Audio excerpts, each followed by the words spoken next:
Thank you, Joe, for inviting me here to talk at the MacGill School, and thanks to the panel. So when Joe asked me to present a paper or talk on this panel, I thought, well, there's multiple different things I could say and different angles I could approach this question. Well, what's my value added here in this conversation? I suppose, well, maybe to bring a bit of social science, bring a bit of political science, political economy to what we actually know about the rise of the radical right across Western Europe in particular. And how does Ireland exactly fit in that comparative perspective? Is Ireland some sort of outlier in terms of the absence of a nativist radical right mobilising parts of the electorate, or not? And the argument that I'm going to present to you today basically is that fundamentally the rise of the populist right, and increasingly also the Green Liberal vote, reflects a renaissance of social class voting in Western Europe. But it does beg the question, why no populist radical right in the Irish case? Quite simply, and we're not the first person to make this argument, Owen O'Malley, Duncan O'Donnell, have multiple others have made this argument that, well, the left-wing Sinn Féin effectively occupies the same vote that the radical right nativists occupy in the rest of Western Europe without radicalising on immigration. So by politicising economic conflict, Sinn Féin have managed to hold on to that segment of the electorate vis-à-vis the radical right, which we see in the rest of Western Europe. And I'm going to present data to you today to show you that that is indeed the case, actually. So more generally, the argument in this paper, and I should have mentioned at the beginning, a lot of the data here is with a colleague of mine, Johan Elkink, at the School of Politics. The core argument is that the voter party linkages of the populist radical right and Green parties as well are anchored in labour market change. And in particular, they are anchored in the change in employment structure that we have seen over the past 20, 30 years. And this change and this kind of rise of challenger parties on the right and the left has been fuelled, we argue, by the policy response to the international financial crisis and the tectonic shifts that took place really in that time period after 2008. And in many ways, this kind of green right dynamic reflects a tension between a national versus globalism perspective on, basically international trade, immigration in particular.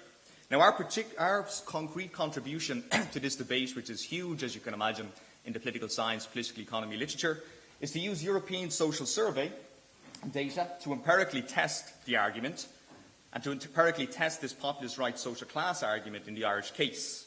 And in particular, we apply an economic sociology perspective from Daniel Osh, based at the University of Geneva in Zurich in Switzerland, on the occupational social class classification to the Irish case. And we want to explore fundamentally whether or not occupational change and the new social class formations that come with labour market change are reshaping party and electoral competition in the Irish case. Now, a quick note on populism and the challenge to European democracy. Firstly, populism refers to either an ideology or a discursive strategy that pits the people against the elites. Now, the people and the elites can be defined in different ways, but generally the people are presented as a homogeneous group with a common will. This means that polarisation, anti-pluralism, anti-liberalism, both economic and cultural, are strongly present in most facets of left-right-wing populism.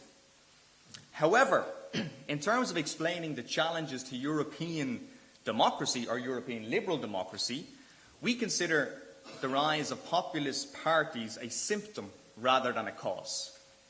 And the cause, we would argue, can be traced to the structural weakening of party voter linkages and a perception that mainstream centrist political parties are no longer responsive to the grievances and concerns that the electorate have. This is an argument that has been best articulated by the late Irish political scientist Peter Mayer on responsive and responsible government. Furthermore, this structural change in voter party linkages, we think, can be traced to structural changes in the political economy, brought about by globalisation, international liberalisation, and fundamentally a transformation of the labour market over the past 30 years. Now, the real challenge to European democracy. The legitimate perception that party choice has been reduced to Pepsi or Coke is fertile ground for the emergence of new challenger parties, and also new authoritarian leaders, political entrepreneurs, whatever way you want to think about it. This is particularly the case for those political entrepreneurs who use new social media to either bypass existing political parties and institutions or take them over. And in this sense, you can think about Trump in the USA, but also Macron in France, who effectively bypassed the existing party institutions to launch his own political movement outside of the establishment.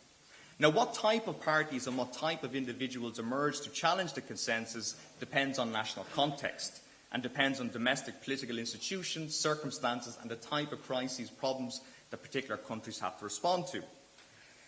The rise of the nativist and the radical right is the clearest case of challenger parties contesting the liberal political consensus.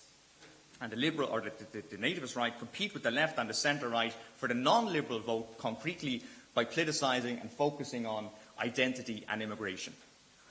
However, green and left populist parties are also challenging the establishment political parties, particularly on the centre left. And again, this predominantly reflects, well, we would argue and show, a kind of rising urban, liberal, upper middle class income vote in large cities.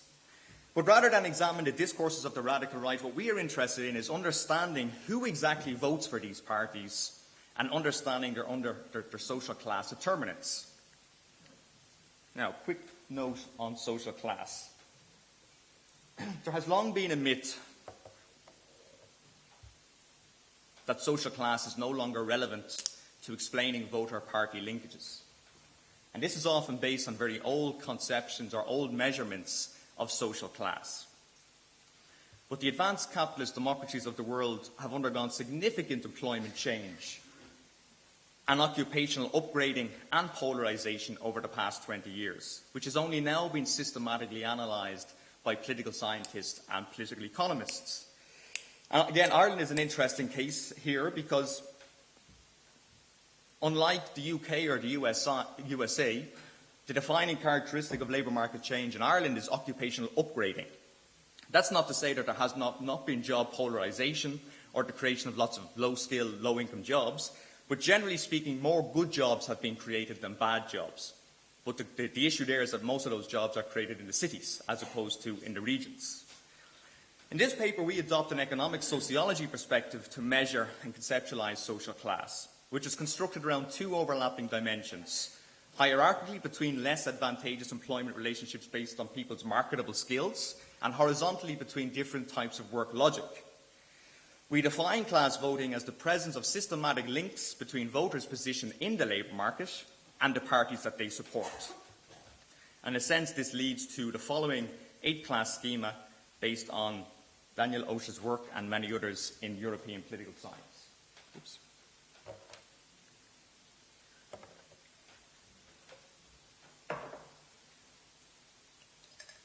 So, what you see here, well, you probably can't see it so well, is 8 different occupational classes in effect.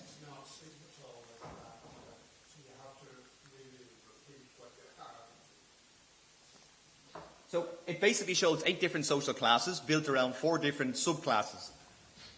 And I'm going to give you the simple explanation here to explain the type of occupational structural change that has taken place in the past 20 years. What we see is the rise of 4 particular occupational class groupings, each of which are anchored in different types of political parties. First and foremost is the rise of what's often called socio-cultural professionals. Socio-cultural professionals can include anybody who works in the university, teachers, social work generally associated with education and healthcare in the public sector. Business finance professionals are those who work in accountancy, finance, ICT. Manufacturing, construction, precarious-based work in the low-skilled service sector, plus typically small business owners, often in agriculture, often in rural parts of the economy. Now, crucially, these different occupational subgroupings of the overall social class structure tend to have different preferences and different attitudes towards immigration, towards the economy, and other parts of the overall structure of society itself.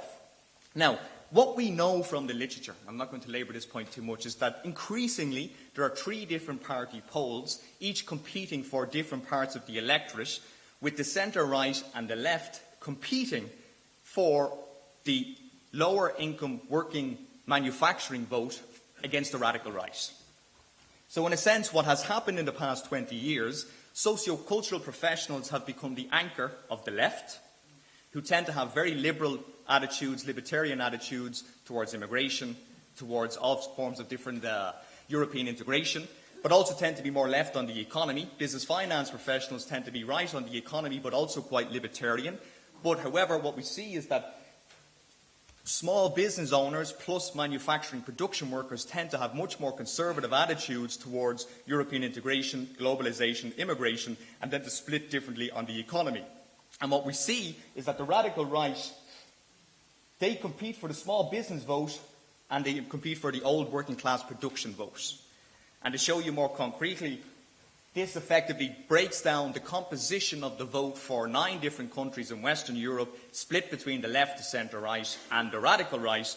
And what you see is that the radical right, 51% of those who would fall into the classification of production workers or service workers, typically the old working class, increasingly vote for the radical right in Western Europe.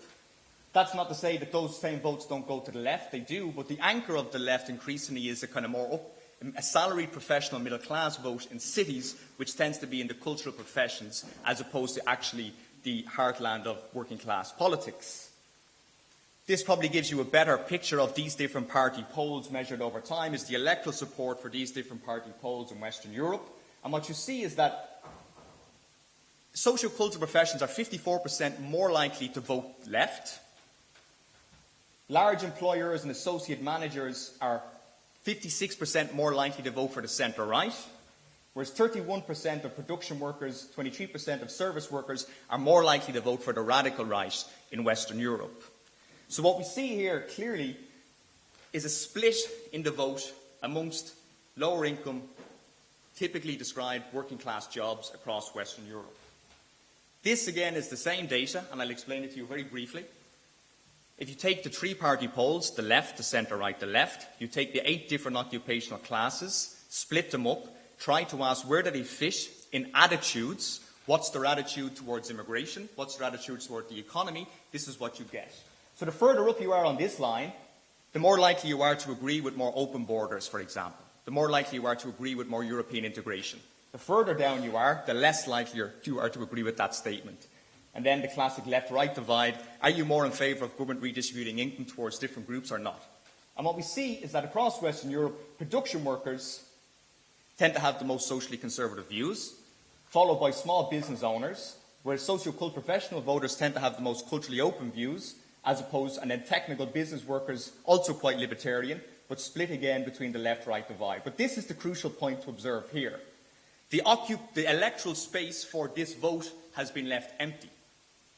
And it's the radical right that have emerged to challenge the established centre parties for this vote by giving weight to cultural-based issues. Now, is Ireland some sort of outlier case here? Well, yes and no. We take the European Social Survey data and we say, can we try to map this same model in Ireland and see what we observe amongst attitudes? In the European Social Survey, they asked 2 different types of questions to try to get a sense of people's socio-cultural attitudes and their socio-economic attitudes. There's questions on, now thinking about the European Union, some say European unification should go further, others say it's gone too far. Would you say that your country's cultural life is generally undermined or enriched by other people coming to your country, basically cultural diversity, immigration? Gay men and lesbians should be free to live as they wish. The government should take measures to reduce income different levels. What we expect to observe is mapped out in these 2 different models, which I'm going to leave there. You probably can't see so well, so I'll just pull up this graph, and this is exactly what we see when you take these questions from the Irish electorate. Where do different groups fit? Where do different political parties sit? And it looks like this. Those who vote Sinn Féin tend to have the most left-wing economic views, but also tend to be the most socially conservative amongst the electorate. Those who vote Green tend to be the most libertarian in terms of their social attitudes, and interestingly enough here, quite right-wing on the economy. Fine Gael, pretty much centre in the middle in terms of libertarian views, but much further out right on the... not sure what happened to the... could you... Thanks.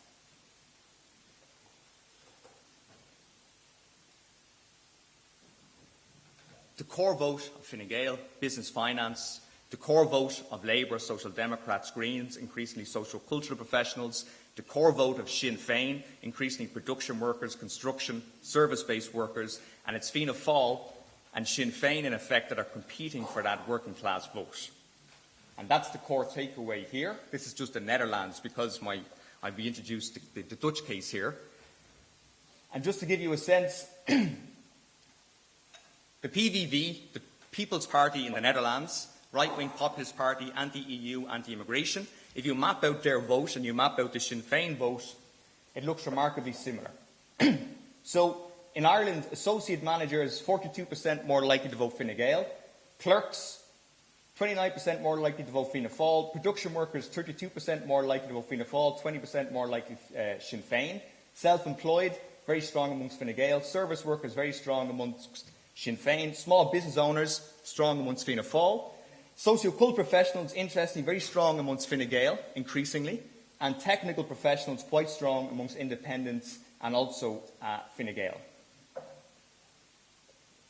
The core takeaway here, based on this data, and again, it's just preliminary data based on the European Social Survey of 2016. I could have given you averages from 2002. This is just a snapshot from the last round of the survey.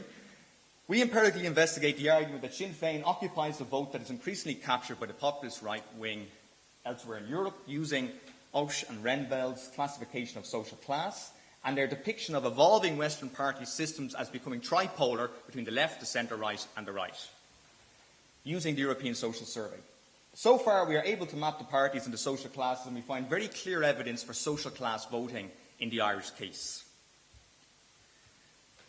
Sinn Féin offers a left alternative to the established political parties. In terms of occupational class, the losers of globalisation, if you wanted to put it very simply, are more likely to vote for Sinn Féin, with the nearest competitor being Fianna Fáil. Fianna Fáil and Sinn Féin increasingly compete for the working class vote. Fine Gael and the Green Party compete for the liberal, salaried, middle class vote. This might suggest that the presence of a left nationalist party that focuses on the economy can mitigate against the rise of the populist radical right, who tend to give focus to immigration. So the question, can the centre hold, which Joe has posed at this conference, I would say it depends. The centre is moving all of the time, and what is the centre is not clearly defined in contemporary politics. In Europe, the populist radical right vote is focused on working class voters who feel disconnected from the established, frozen centre-left, centre-right party landscape. The radical right receives its highest vote share amongst production and service workers, and thus provides a serious challenge to the left in particular over its traditional working class stronghold. That's Western Europe. Ireland obviously is a little bit different here, given the weakness of the Labour Party historically. But contrary to widely held assumptions, tripolar party competition is rooted, we think, in social class. Does this mean that a left nationalism is required to block right-wing populist nativism? I'll leave that as an open question mark, but perhaps. More research, I think, needs to be done on the rise of green parties, and I think that's likely to be a phenomenon that we will witness right across Western Europe in the next 10 to 15 years. But their vote is growing amongst liberal, urban, middle-class voters. The radical right and green liberal parties therefore tend to mobilise on socio-cultural questions, identity-based questions, but in two very different class structures within the economy, rather than focusing, for example, on economic conflict, as Sinn Féin does in the Irish case. From a social science perspective, I would just conclude by saying that we need to better leverage the comparative and longitudinal nature of the European Social Survey data in order to examine the precise change over time, because I think the centre ground is shifting, and it's shifting very fast. Thank you.